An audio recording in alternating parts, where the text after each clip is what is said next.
用不了多久，其他几家门店就会发现情况不对，自己就会清理门户。我们只需要挺过这几天就行。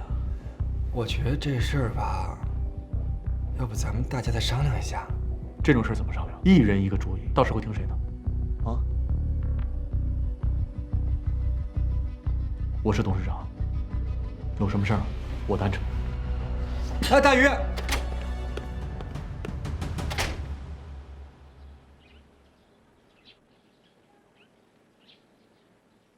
哼哼，于鹏岳已经坐不住了。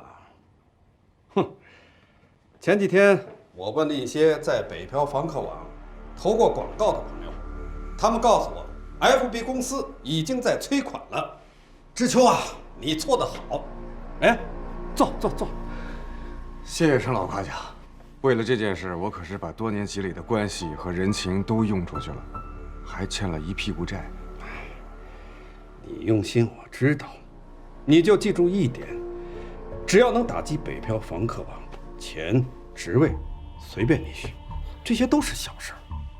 谢谢陈老，我一定会尽力的。不过我知道你有你的难处，这样吧，下个礼拜你就辞职。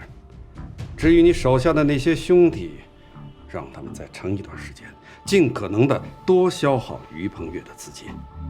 但是不要着急，我可不希望一次性把北漂房客网全部拿下，这不利于我们今后的计划。谢谢陈老，跟着您后面干就是痛快。痛快的还在后边呢。腾飞啊，你看，是不是该让咱们的网站上线了？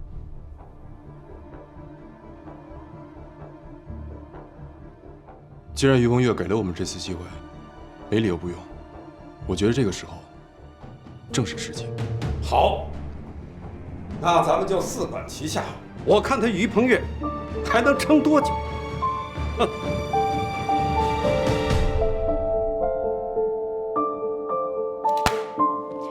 出这么大事，为什么不早告诉我？我是怕你不愿意见我。于鹏岳，我什么时候因为工作不见你了？你能不能把工作和私人情感分清楚？李腾飞早就提醒过你，让你小心你的竞争对手，可你呢？你就是不听。对我发话有什么用？我这不正想办法呢？还能有什么办法？赶紧把这项政策停了，跟用户道个歉，也许还能挽回点形象。不然连资金链都要全断了。没那么严重吧？是啊，现在公司的现金是少了点，但是咱们的成交量已经下来了。而且广告主说马上就会给咱们打钱，到时候咱们就挺过来了。于鹏岳，你还想着铤而走险？你知不知道因为你的误判给公司造成了多大的损失？别的不说，年底预定的海外团建已经取消了，现在公司多少人都在不满。他们有什么不满的呀？工资奖金哪个月少得了他们了？就因为少了这么点福利，过了这段时间不就挺过来了吗？你不能要求所有人都跟你一样这么想得开，都跟你一样这么无私奉献。大多数的人来这里工作，为的就是高工资、高奖金、高福利，想的都是自己的生活、自己的未来和自己的家庭。不会有员工永远跟你站在一边，事事为公司着想，这就是现实。你醒醒！我就不相信他们会因为这点损失对公司失去了信心，我就不相信他们连这点觉悟都没有。啊，难道我们开公司仅仅是为了挣钱吗？我们还有梦想和追求啊！如果他们连这点信心、这点觉悟、这点社会责任感都没有的话，那他们根本就不配做 FB 公司的员工。你太主观了，你现在满脑子都是你的梦想、你的规划、你的未来，请你冷静的时候也为别人想一想，好吗？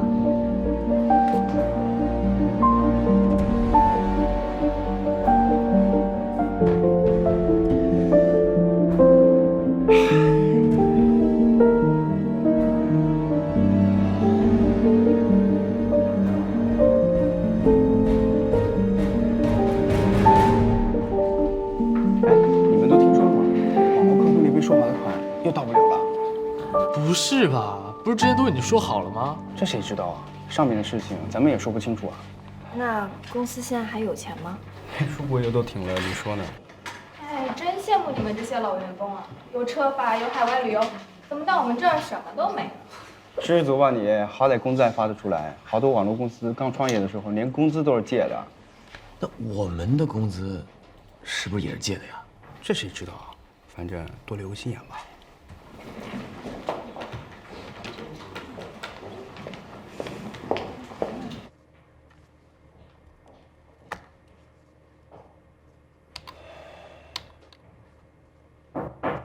进。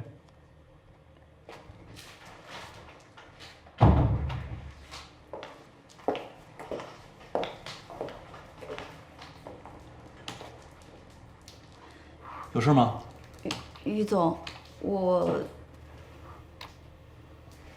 有事你就说。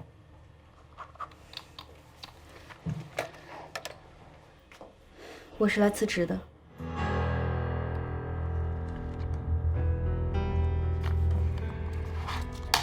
不用。哦，我妈在老家给我找了个男朋友，她想让我回去处一处。你觉得这个理由能成立吗？于总，我张彤，公司待你不薄，你是公司第一批招进来的员工，也是公司第一批提拔起来的中层干部，更是公司第一批享受汽车奖励的老员工。人各有志，你想走我不拦你，但是我想知道你为什么辞职。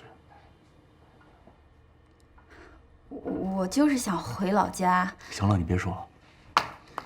同样的谎话，我不想听第二遍。你走吧，就当我看错人。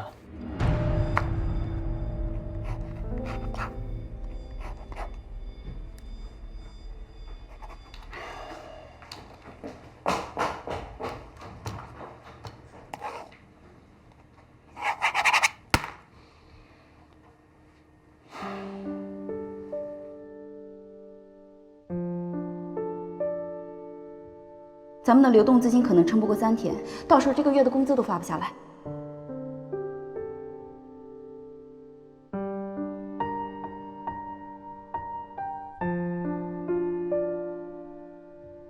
李腾飞早就提醒过你，让你小心你的竞争对手，可你呢？你就是不听。于鹏月，你还想着铤而走险？你知不知道，因为你的误判，给公司造成了多大的损失？大多数的人来这里工作，为的就是高工资、高奖金、高福利，想的都是自己的生活、自己的未来和自己的家庭。不会有员工永远跟你站在一边，事事为公司着想，这就是现实。你醒醒！你现在满脑子都是你的梦想、你的规划、你的未来，请你冷静的时候也为别人想一想，好吗？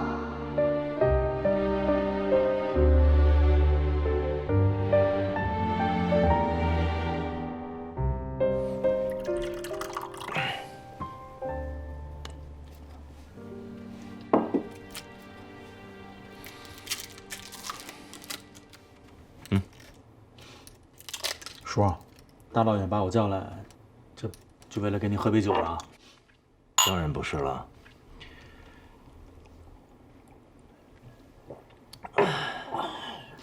我听说你的公司遇到问题了。公司嘛，一般遇到的问题基本上都是2种状况：要么缺人，要么缺钱。找工作直接找老板谈。这缺钱嘛也简单，直接问老板要啊，是吧？说吧，有多少？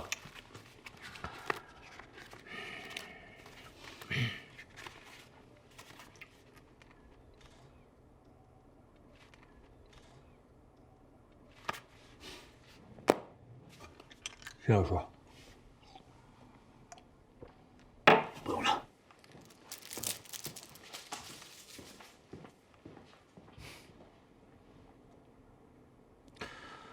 好小子，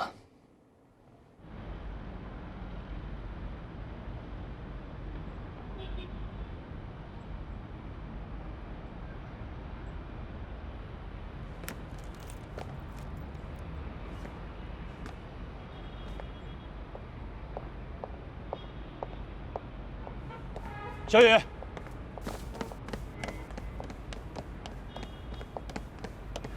小月，给我1分钟时间，就1分钟。走到爸爸的车上去说啊。累了吧？想吃什么啊？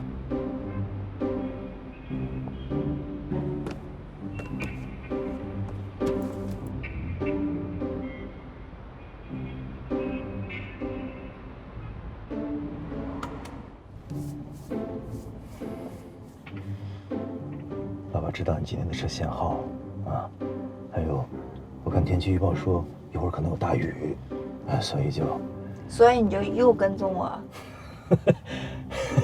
怎么是跟踪呢？爸爸是在保护你，最重要的是要给你送伞。哎，行了行了，你有什么事赶紧说吧。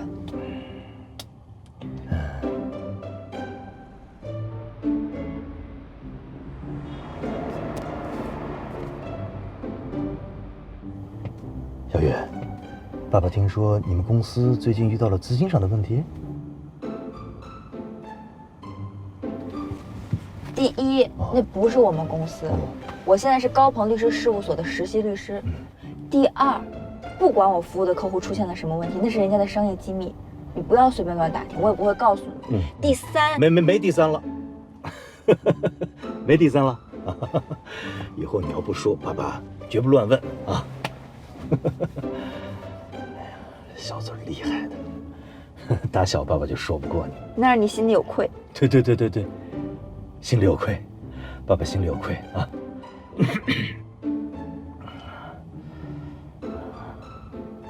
哎，小雨，那爸爸跟你说点心里无愧的事呗。我最近啊，听到了一点风声，对你们的公司，不是你们公司，而是对你们服务的客户很不利。你听到什么风声了？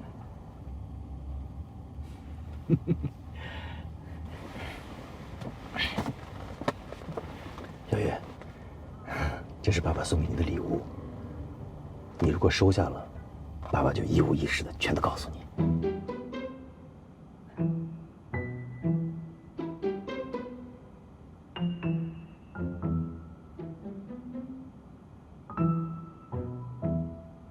小雨，小雨，小雨，不许再跟着我！如果你再跟着我，我让你这辈子都见不到我。不是跟你说了吗？不要跟着我！这么多年了，你一点都没变，还是觉得所有的事情都是一场交易，所有的事情都能靠钱来解决。我跟你说，我没有你这样的爸，你根本就不是我爸。怎么是你啊？你怎么在这儿？哦，在附近办点事儿。我当时还想你会不会在事务所，没想到真碰上了。和你爸生气了？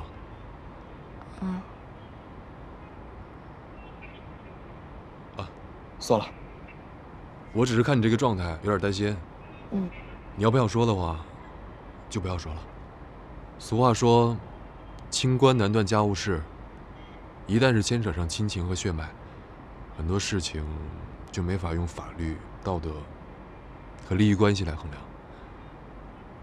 我知道你很苦恼，但是有些事儿一旦过去了，就顺其自然吧。要是这世界上所有人都像你这么通情达理就好了。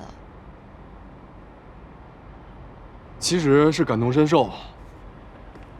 我从小就没了父亲，所以从某种程度上来讲，我才是最懂你的人。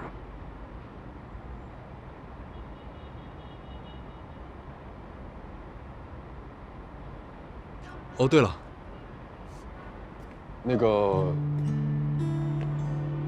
我之前送你那魔方，你看到了吗？哦，我看到了。啊。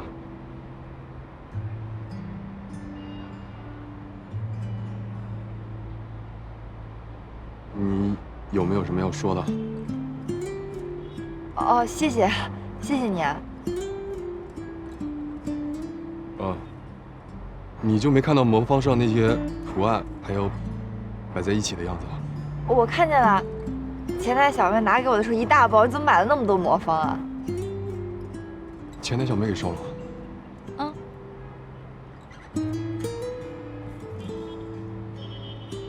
怎么了？有什么特别的地方吗？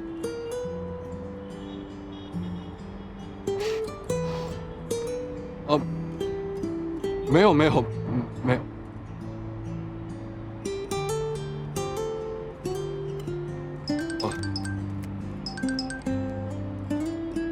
喂，陈老。一切顺利。好，我马上回去。不好意思啊，可能不能送你了，我有点急事要回去。哦，没事。马上要下雨了，给你带来把伞。哦。我先走了。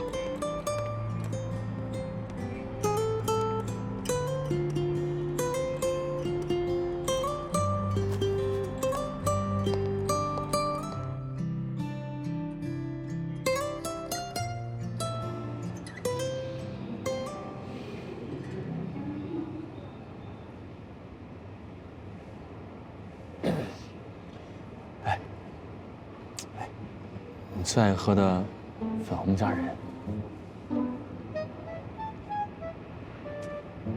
还生我气呢。我承认，我那天是脾气不太好，我错了，真的。也不知道你是真的意识到自己的错误，还是看在我给你拉着投资的份上。肯定是后者呀。前者。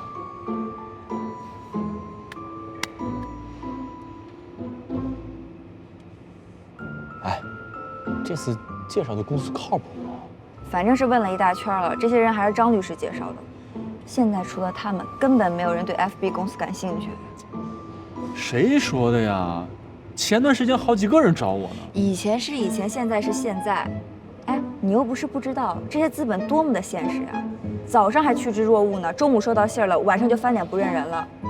你以为北漂访客网还是资本的宠儿啊？我告诉你啊，错过了这次机会，你就等死吧。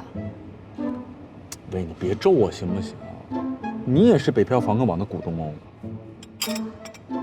出了问题，你知道公司不是你一个人的。我之前跟你好好说，你怎么不听呢？刚愎自用又逞强。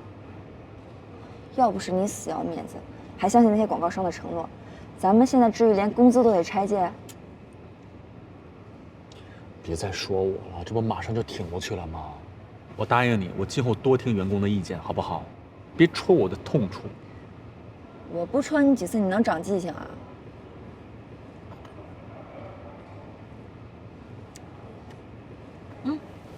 人来。丑话说在前面啊，这些人挑挑拣拣惯了，可能会为了压价把话说得特别难听。你别一会儿脾气上来了，再把正事给耽误了。放心，我这点心眼还是有的。哎，领带。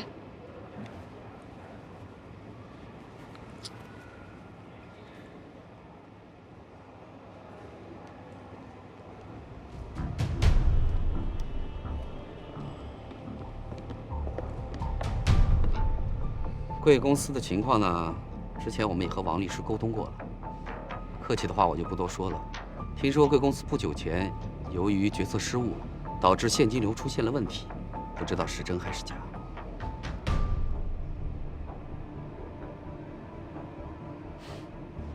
实不相瞒，公司目前现金流确实进账，但这并不代表我们公司的收入出现了问题。相信各位都知道。问题出现在我们北漂访客网前段时间的一次品牌推广活动上，我们超支了。但我们为什么超支？为什么中途不终止这场活动，减少我们的费用？原因在于，因为这一点点的小利，我们更愿意保证的是品牌的形象。只要公司的品牌还在，它就流量就还在，流量在，公司的变现方式与整容收入就在。不妨提前和各位透露一下，目前我们公司正在积极的和一些金融机构合作一些全新的项目，准备推出房租家电分期计划。我们准备筛选出一些信用评级较高的租户，以分期付款的方式，用低廉的价格租到更好的房子，用到更好的家电。类似气球贷，这倒是个好主意啊。没错，收入低，还款低，减轻生活压力。等过几年收入提高了，还款增加，自然也能还得起。只要我们的利率的水平控制在一定的范围之内，我相信在行业里一定会掀起一场全新的革命。钱可以慢慢赚回来，但是公司的品牌我必须保证它不能受到一点的损坏。于总这种视品牌信誉如生命的态度，我个人十分钦佩。不过，贵公司打算如何在今后公司运营中不再出现决策失误？还有，你为什么这么肯定北漂房客网未来的收入还会保持持续的增长？您就没有考虑过其他竞争者吗？王总，首先我更正一点，本次房租补贴计划绝对不是一次决策的失误。俗话说得好，赔本赚吆喝。相比我们的竞争对手，我可以肯定，到目前为止，整个行业里成气候的，只有我们北漂房客网这一家。那个于总，有件事你可能还不知道，从今天起，在这个领域，北漂房客网已经不再是一枝独秀了。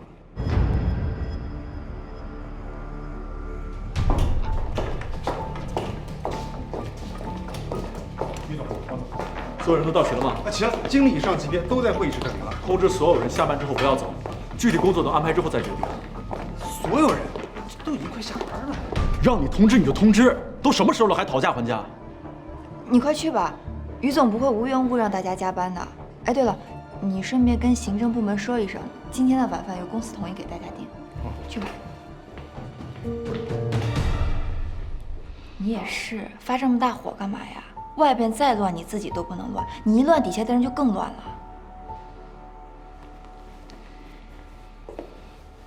事情呢，既然已经这样了，再烦躁都是没有用的，你反而要静下心来，仔细想想对策。快去洗把脸吧，冷静一下。我等会儿就不跟你进去开会了，我还有事儿。小玉，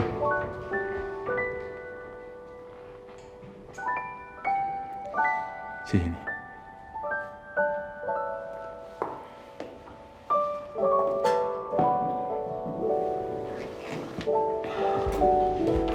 坐，老姜，可以开始。好的。这家新出现的北漂生活网，之前从未在大众视线里出现过，甚至通过搜索引擎都很难搜索到相关的信息。可以说，对方的保密工作做得很好。通过对北漂生活网的域名、备案号等公开信息的追溯，我们可以认定，这是一家新成立的网络公司。时间就在1个多月以前，也就咱们的补贴政策出台前不久。可以说，这家网站很有可能就是幕后给我们带来重大损失的主使者。于总，这只是我通过数据得到的一个推测。哎，但是徐经理刚才的情报让我证实了这一点。是这样的，上次您让我查的那份简历帮您有用，特意留了对方的联系方式。前几天我无意中拨打了他的电话，却无意中听到了这样的一个彩铃，你听一下。北漂生活网，北漂的生活家园，找房子上北漂生活网，找对象上北漂生活网，找工作上北漂生。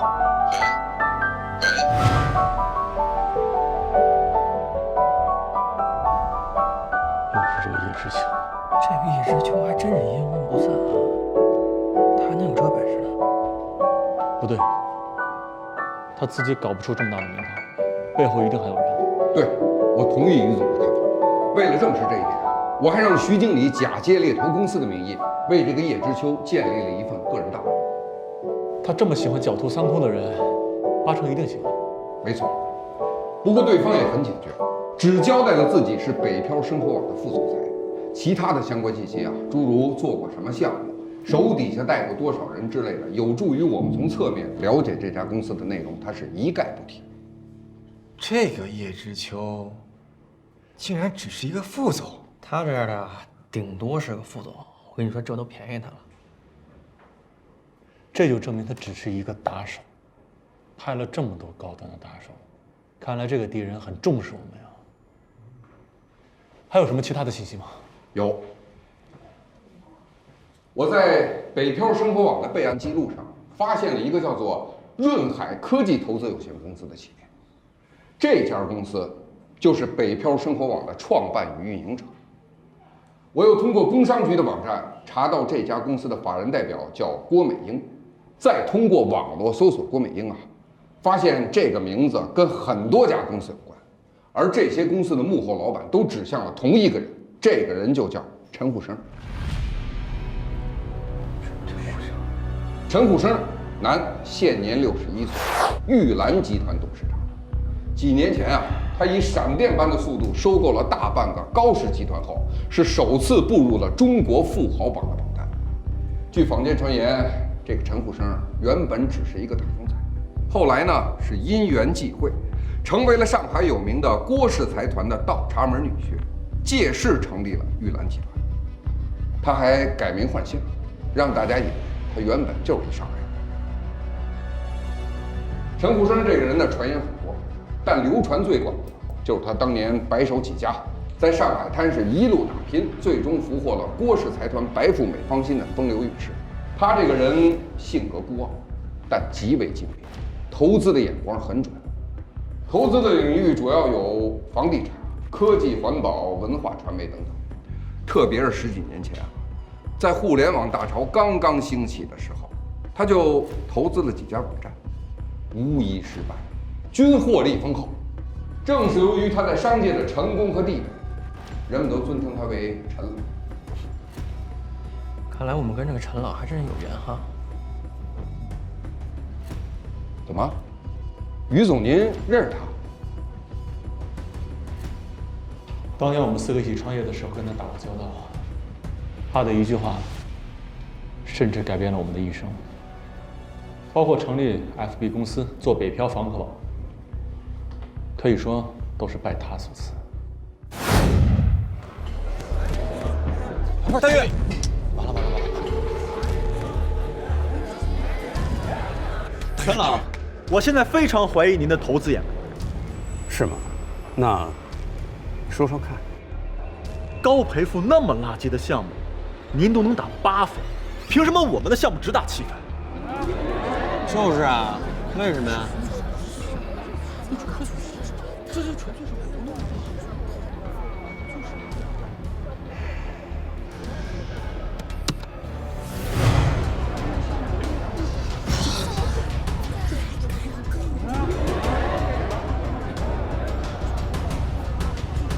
什么意思？给7分，是因为你们的项目有缺陷；减2分，是因为你们不知道你们问题出在哪里。那请陈老告诉我们的项目哪里有缺陷？刚才这位同学讲得非常好，而且很有激情，让我们所有的人都看到了一个美好的未来。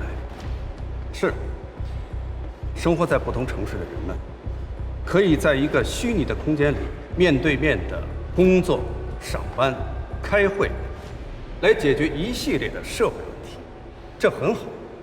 但是，你们想过没有，这个项目投入的成本是多少？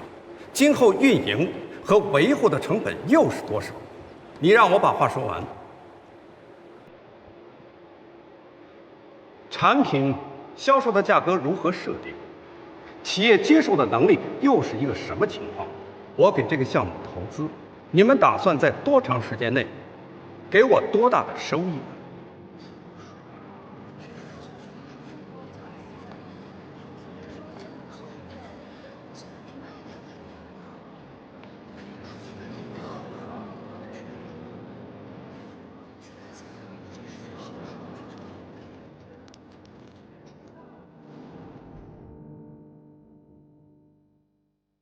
可我们的项目是一个利国利民的好项目。年轻人，没有收益的项目是不会被人关注的。你们要想办法让自己和投资人达成双赢，而不是让我们无谓的花钱去帮你们实现梦想。没错吧？陈朗，我们几个为了这个项目，我们那我做这个。再问你，在你们的设想中，如何解决跨公司的人员交流问题？团队型企业的凝聚力如何保证？对企业文化的形成有没有什么影响？不同地区员工的社会差异又该怎么解决呢？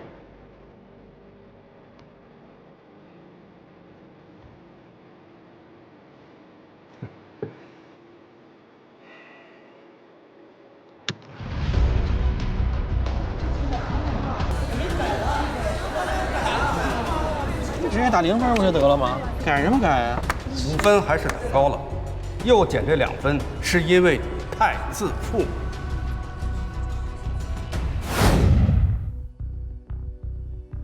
没想到咱们跟这主还这么有渊源。老邢，继续。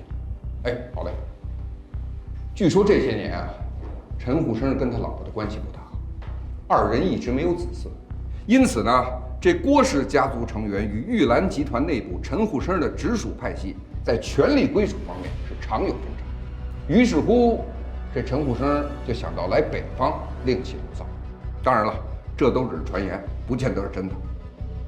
你刚才说这个郭美英是他老婆吧？哎，对，就是他老婆。陈虎生这个人有个特点，他从来不用自己的名字注册企业，越重视的企业，这法人代表的关系跟他越近。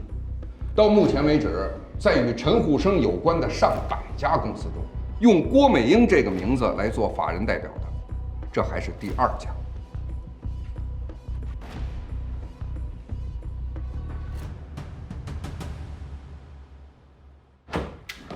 大岳，大岳，这回不是我逼你啊，他们自己送上门来的。一个陈虎生，一个叶知秋，我现在恨不得我就扒了他们的皮，让他们现出原形，恶有恶报。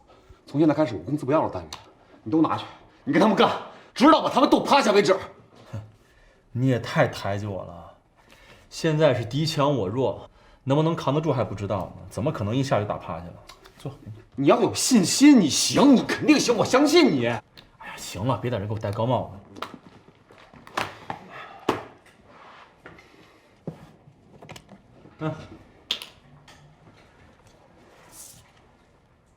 什么意思啊？之前你给公司拿的钱啊，现在还给你，里面多出来的部分算你的分红。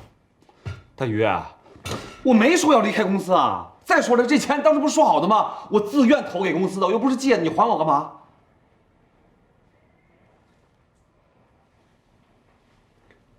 大鱼，你不会是担心斗不过陈虎生，你打退堂鼓了吧？啊？哎，高培福，你也太瞧不起我了吧？你放心，我绝对不会打退堂鼓。碰上陈虎生这种敌人，我高兴还来不及呢。我只是想给自己留条后路而已。留后路？李腾飞经常说一句话：不要把鸡蛋放在同一个篮子里。对付像陈虎生这种敌人，一定要有一股潜在的、不为人知的力量，在关键时候才能扭转局面。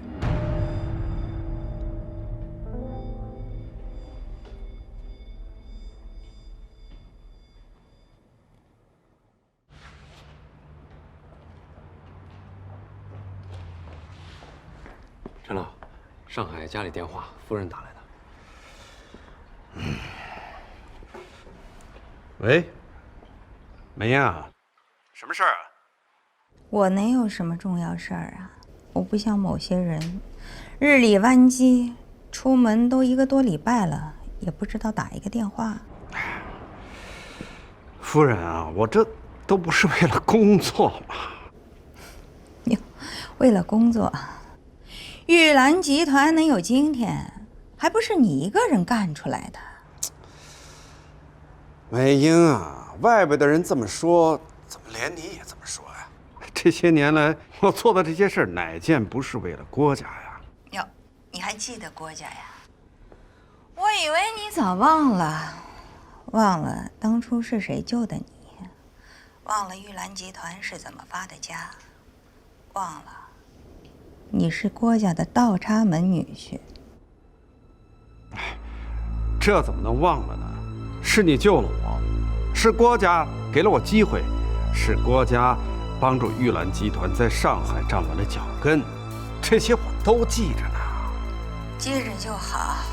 这人呢，最怕忘本，更不能有私心。你既然是去办那件大事儿，其他项目就少操点心，更不要有私心。这私心操多了呀，就容易心碎。夫人放心，我心里只有你。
今天是咱们北漂生活网正式上线的日子，借这杯酒，祝你们俩旗开得胜，马到成功。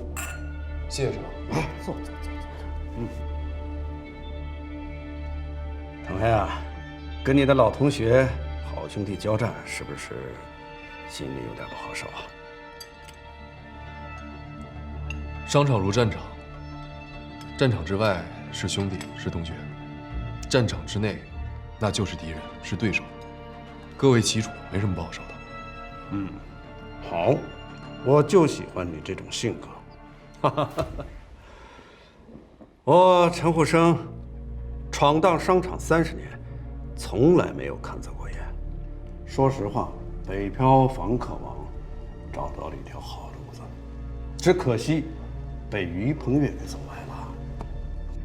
秦失其路，天下共诛之。我希望你们两个能好好的配合，把这个市场拿下来。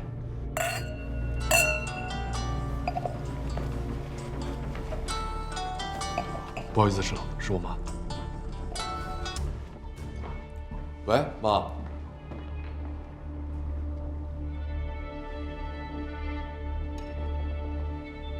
陈老，您对他就真的那么放心吗？用人不疑，疑人不用。他这个人有能力没背景，有野心没势力，这就在乎不过了。万一有一天他起了什么歪心思，我也有办法对付他。哦，既然您这么有把握，那就是我多虑了。你呀，放宽心，等事情走上正轨，有的是你发挥的机会。啊，陈老，来，我敬你一杯。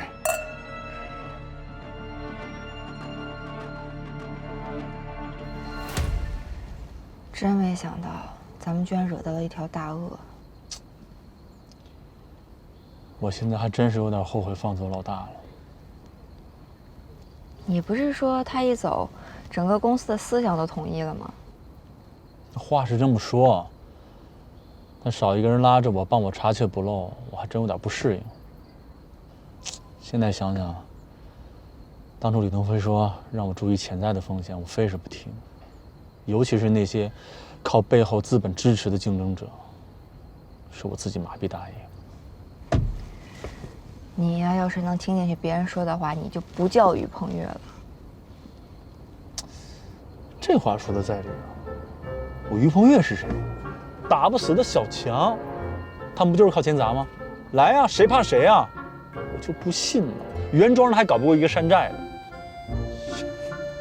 走。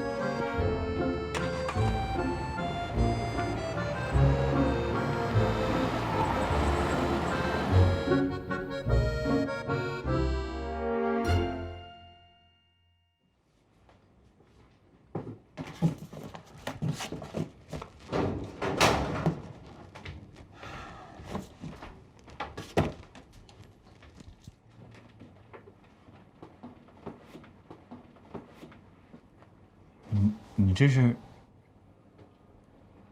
啊，找了家新公司，明天开始上班了。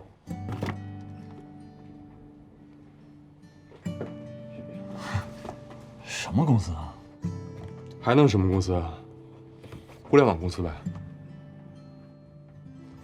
不过说起来，还得感谢你，没让我签竞业协议。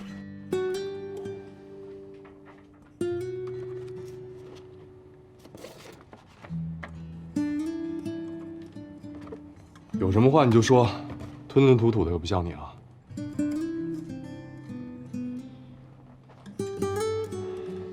老大，你还是回来帮我们吧，公司不能没有你。